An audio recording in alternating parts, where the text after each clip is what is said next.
Welcome to In Focus. I'm Frank Rohmer. The Canon 7D Mark II is a remarkable photo camera that also has powerful video capabilities. So if you're new to photography or cinematography, this 7D Mark II essentially replaces the 7D model introduced by Canon about 5 years ago. Now back then, the 7D established itself as a game changer for both photographers and videographers who wanted to get serious about their craft. But a lot has changed since then, and so have the tools. So let's start at the heart of this camera. At the heart of the 7D Mark II is a 20.2 megapixel APS-C CMOS sensor. And it's basically a 1.6 crop sensor that performs better than ever in low light for both photo taking and video capturing. And you can adjust the ISO up to 16,000. Actually, you can go to 25,600 and 51,200. And this camera performs wonderfully in low light.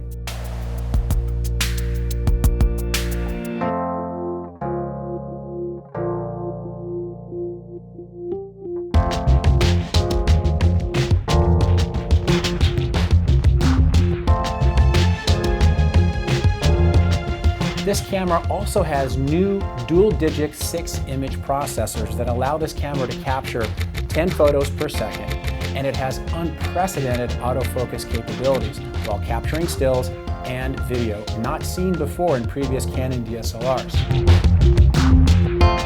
A unique feature though that I want to point out at the beginning, is this camera has a built-in intervalometer. I hope I'm saying that right.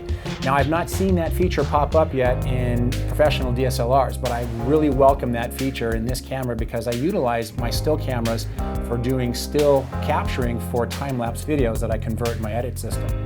Now, I've been shooting with Canon DSLRs for about 5 years now, and I'm very pleased with the speed and accuracy of the Dual Pixel CMOS autofocus system in this Canon 7D Mark II. This camera also has a 65-point all-cross-type AF focus system built in that can lock on fast to moving subjects with precision and accuracy. Because the Canon 7D Mark II camera has an APS-C sensor, don't forget you can connect EF and EFS lenses to it, which makes this camera body very versatile with just about any Canon lens you may have. Now, the body design is very similar to the previous 7D model in that it weighs about the same and has a similar build quality that you can just feel in your hand. With a quick look at the two side by side, they're almost identical in design until you look closer at the additional features externally and of course internally. So let's start at looking at this camera on the outside. The back of the camera has a familiar button layout that Canon traditionally uses, with the exception of a rate button and a toggle switch. Now, the rate button allows you to actually rate pictures while you're taking pictures. The toggle switch allows you to select between autofocus selection areas. That's a pretty handy feature to have. This camera also has dual card slots, one for an SD card and one for a compact flash card. Now, on the other side of the camera, underneath the dual rubber sealed covers are the connections for headphones. That alone is a much needed and welcomed feature that even my 6D doesn't have. There you'll see the microphone input, a sync and remote trigger input as well. To the right of that is the HDMI port and of course the USB 3 connection. Now, speaking of the HDMI, a major feature upgrade for us cinematographers and videographers who want to use this camera is the fact that Canon allowed the 7D Mark II to send uncompressed high-definition video out of the HDMI port. It's not scaled down, which means you can use an external recorder like Atomos makes one. In fact, they've got a new Ninja Star. You can connect that and capture your footage in the superior ProRes codec that exceeds the quality of the native recording codec you'll find in this camera.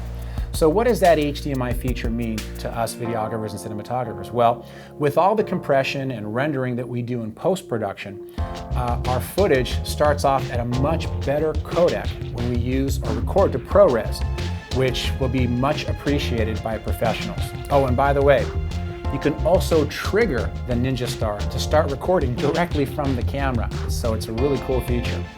That basically means that when you use an external recorder, it's much easier to use because the camera triggers it.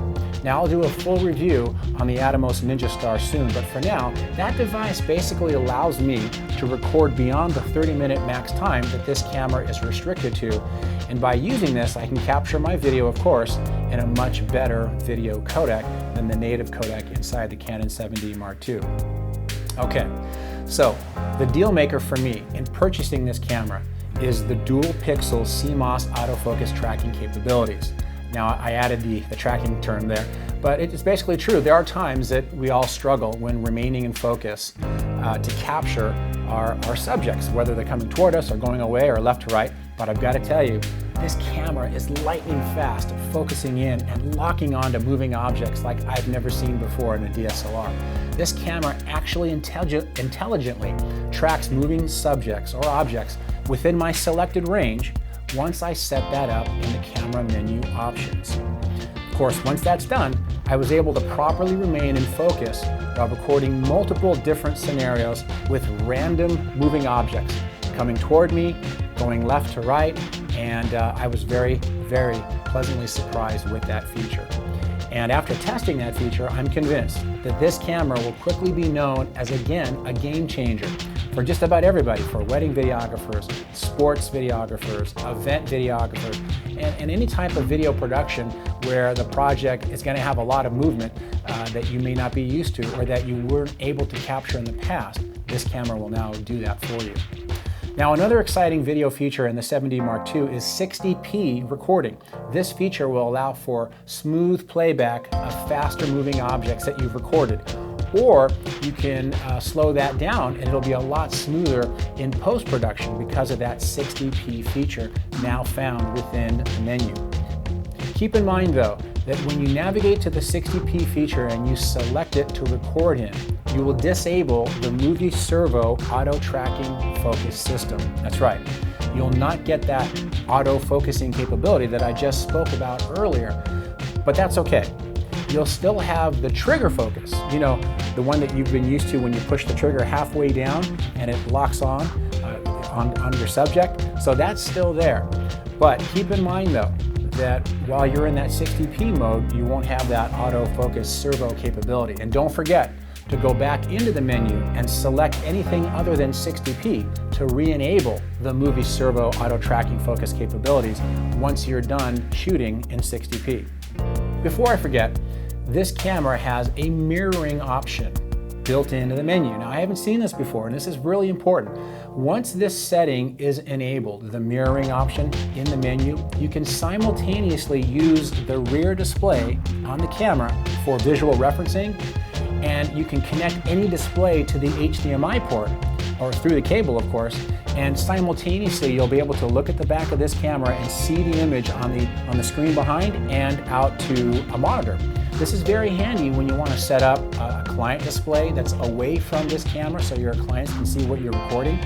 Or of course, this is very handy when you want to set this up to an external recorder like the Ninja Star that I spoke about earlier. So once this feature is enabled, you will not be able to view menu items though, so keep that in mind. You will not be able to see the menu items when you turn the mirroring on. So the Canon 7D Mark II also allows you to select between capturing your footage in an MP4 or .mov codec. So all in all, I've got to summarize this review with saying I was pleasantly surprised to discover and use the new photography features and video features that Canon added to the 7D Mark II that are beyond the original 7D. Now I know for sure that these features will help me get what I need to capture a little bit easier, and I'm always interested in doing that. And of course, you'll probably compare the 7D Mark II to the 70D, and I completely understand why. However, keep in mind a few of the major differences between the 7D Mark II and the 70D, such as the 7D Mark II has new Digic 2, Digic 6 image processors, while the 70D has a single Digic 5 image processor. The 7D Mark II has 65 cross-type focus points, while the 70D has 19. The 7D Mark II allows uncompressed full HD out of the HDMI port, while the 70D restricts and scales the video out of the HDMI port. The The 7D Mark II has a very handy headphone jack, while the 70D doesn't. The 7D Mark II natively records at 60p in 1920 by 1080, while the 70D only does that in 1280 by 720.